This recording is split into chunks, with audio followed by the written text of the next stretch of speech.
Hey guys, this is Coach Peter, Reactive Training Systems, and today we're going to be talking a little bit about how to approach taper strategies, exploring different approaches and styles when it comes to tapering in towards competition. So when we're working through the training process, we go through an exploratory process when it comes to our development blocks, towards our pivot blocks, where we're exploring blocks, trying to focus things in as we come closer to competition, with the goal of putting ourselves essentially in the best position that we can come meet day and realize that best performance. Now, your approach into how you taper in and kind of round off that peak as well, I think is also something that's very important and also warrants kind of exploration, kind of dialing in your strategy when it comes to how you're performing your taper. The goal of the taper essentially is going to be to put yourself or your lifter in the best possible position to realize a good meet day performance and kind of realize that hard work that's been done through the training process, through the development blocks, through the pivots and working in towards the competition.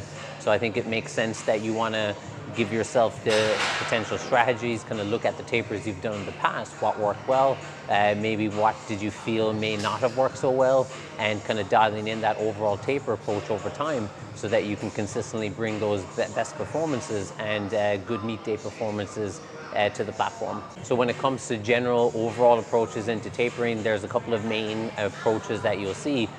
First, we'll talk a little bit about the kind of more traditional style taper. So with a more traditional style taper, it's a little bit more specific. The focus is usually on getting the overall stress and kind of a little bit of a kind of a deload through coming into the competition to realize that little bit of extra freshness come competition day. So one of the main things is that they keep a little bit more specific in general, tapering down, be it percentages of RPEs coming down and close to the competition.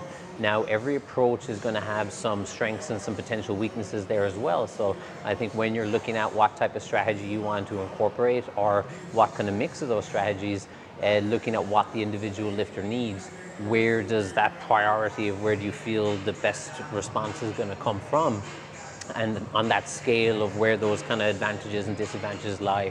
So one of the potential disadvantages maybe with a traditional taper would be in your development block, if you have certain special development exercises or protocols that have been very productive.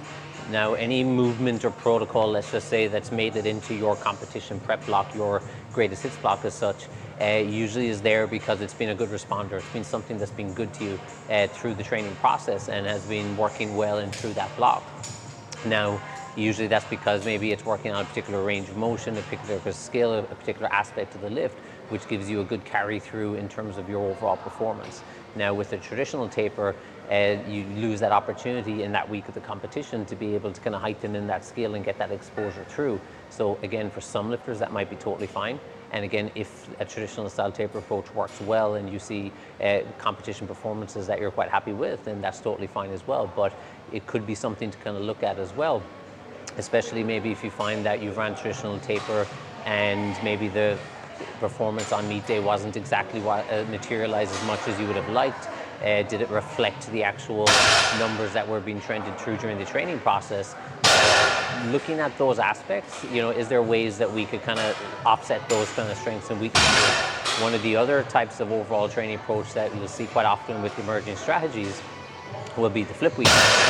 So with the flip week approach, assuming, let's just say, your main competition lifts will happen on day 1 and day 2, and then you have day 3 and 4, which is where you'd have your main development exercises. We would flip those guys over and carry out your development exercises on that day 1 and 2 and preserve the competition exposure then in for the comp day. So it's a little bit more of a kind of a train your way in towards the meet type of approach, and again, can be a very effective approach in. Now, some of the advantages, disadvantages, with a traditional taper, you have that opportunity, oftentimes, not always, to feel out those opening lifts at the start of the taper, which some lifters very much will like that because it kind of serves as a little bit of a check-in, we'll say, kind of a touch base, and of course for just confidence building to feel those loads that you're going to be opening with in the competition, and then tapering things down from there. Now with a flip week, you probably aren't going to have that opportunity. So again, locking in your game plan and just kind of knowing and having a good feeling about the numbers can be something that you're kind of offsetting there on that. Now the value there though is that you are still getting that exposure in to those good responding movements, those good responding protocols, which is keeping you sharp and kind of training in towards the competition. Now, some lifters may need to put their emphasis a little bit more on getting that wash down, reducing the stress. Some lifters may be a little bit not so much.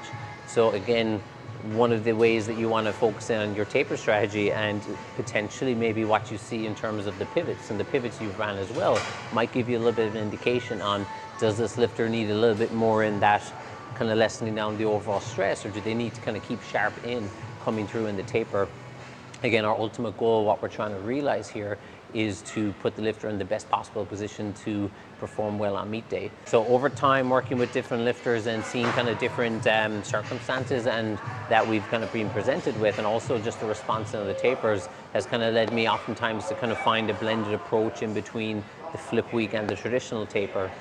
So kind of incorporating elements of both to put together the style of tapers that kind of take advantages of the strengths of both approaches, while in hopefully kind of offsetting some of the potential weaknesses there as well.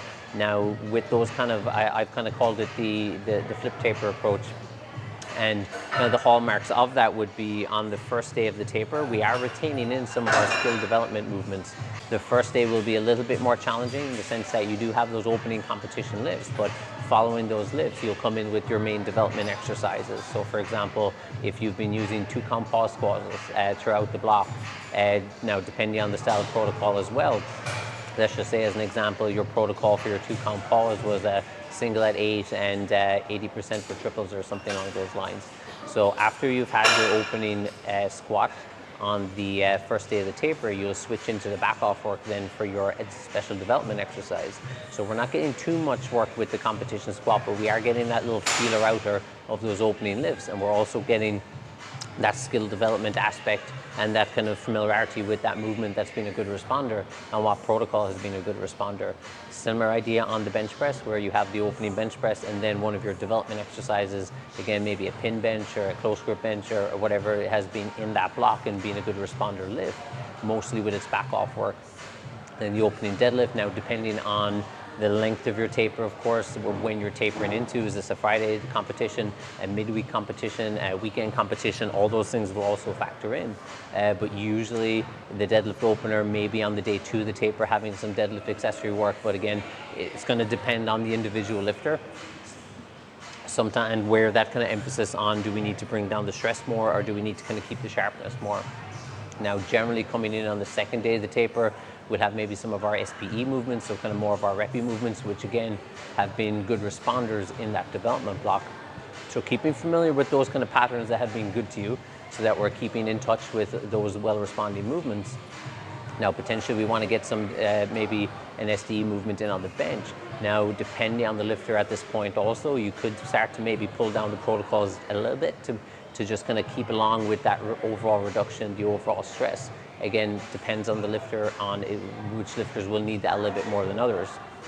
Now with the flip taper, generally I like to have kind of one third day that would be kind of more similar to the last day you'd have on a traditional taper, which would be a very light, low rep, kind of more just kind of keep the lifter moving type of day as well. Again, not a necessity, but if it works well, just keeps sharp, keeps the body moving through. I find that one particularly useful on competitions where there's travel involved. So if the lifter has had to fly for a competition or travel, the travel does take a little bit of a toll on the body. So having kind of a light session where they can just kind of get into the groove after a trip tends to work quite well, and just kind of getting them in. It can be a little bit tricky to fly and then have just not doing anything until the competition, but of course that's going to depend on when the travel is happening, how many days you have, so on and so forth, but it does give that flexibility in. Now, one of the things with that approach in as well is that I found it quite useful for being able to kind of navigate around to competitions on different days, how long you need it to be, and of course, especially if you're competing internationally, you might have a competition on a Wednesday or Thursday or Friday. It kind of gives you that flexibility to build something in around to be suitable in on that time period. So I think a useful process here is, let's just say if you've been to a competition, of course, you'll be able to see the block review information on the blocks leading up to the competition. Now, when you have the actual competition performance in itself, it's always good to perform a bit of a debrief on how the competition went, of course, and part of that, of course, you're going to be looking at, okay, our strategy running into the competition, our prep, how did that all go? But the taper and your taper strategy, I think, is also a very important element of that too, where it kind of gives that full information just on how that prep went. So of course, you want to look at your block sequence running into the competition. Did you get what you feel that you needed and wanted to get from those last couple of blocks? did the peak into the competition essentially go well? And also, how did that taper kind of feel? Did the athlete feel good on the day? Was the numbers in kind of line with what you were aiming and hoping for as well? And all those things kind of knit in there as well. And of course, also gives the opportunity, especially maybe if it's your first time going to a competition with an athlete and you're trying to explore out these approaches as well, gives you some opportunities to kind of fuel in for the forward as well. Of course, if you're going to a local competition, maybe it's a good opportunity to explore in with a little bit of a different approach. But I think keeping a close eye on those tapers as part of that kind of debrief process is a very important one, and just bringing in that realization to that meet day performance.